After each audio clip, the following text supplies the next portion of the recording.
Did you know that even mild cases of COVID-19 have been linked to inflammation of the heart muscle in young adults? Hi, my name is Naomi Thompkins, and I am currently a student health ambassador with the HBCU Wellness Project at Fisk University. And I'll be sharing my research on COVID-19, myocarditis, and safe return play. So let's get into some background and my research question. COVID-19 is often thought of a respiratory illness, which is true, but research shows that it can also cause inflammation of the heart muscle, known as myocarditis. This is especially concerning for college students and young adults who are physically active and those who play sports such as basketball, football, soccer, and things of that nature, because many may return to high intensity exercise too quickly without fully understanding the potential cardiac risk. So my research question was very simple. Can a brief virtual education session improve college students' knowledge and confidence about COVID-19 related heart health? I hypothesized that after the session, students would show measurable increase in both knowledge and confidence.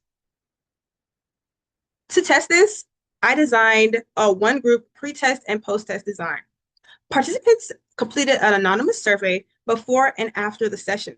Students were recruited through flyers and social media, as you can see. Here's my flyer with all my information. I also had a little hook question just to get people engaged and excited about the informational session. The session itself was delivered virtually on Zoom to maximize accessibility, especially for those who are just coming out of class or just coming to practice so they don't miss anything important.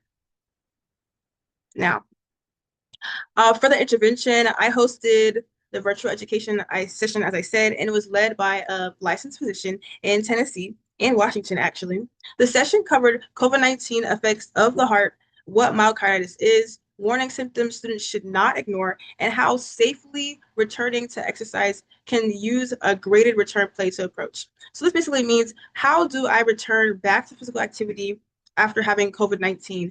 And that question is very simply answered through rest, recovery, taking COVID-19 tests to see where you are, and things of that nature. Now let's get into the results.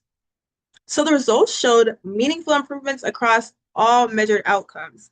As you can see, knowledge of myocarditis increased by 32.1 percentage points.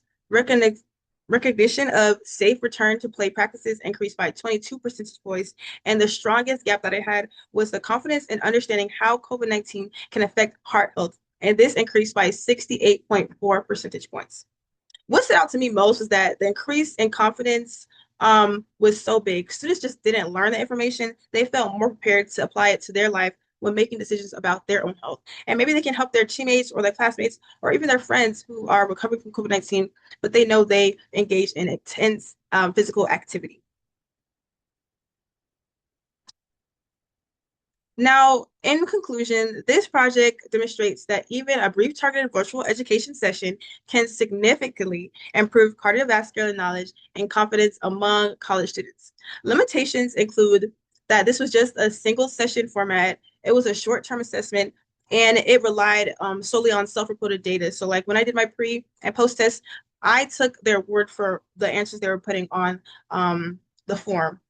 Some limitations, some future directions that can be taken is having a long-term knowledge retention and assessing whether increased knowledge leads to actual behavior change, and also expanding this intervention to additional campuses. Here are the works cited. So some sources I used throughout my presentation. I would also like to acknowledge the Tennessee Meharry Medical College HBCU Wellness Project for its support, Mrs. Haygood, Dr. Hamad, who was my committee partner, and Mrs. Johnson. Thank you so much for your continued support.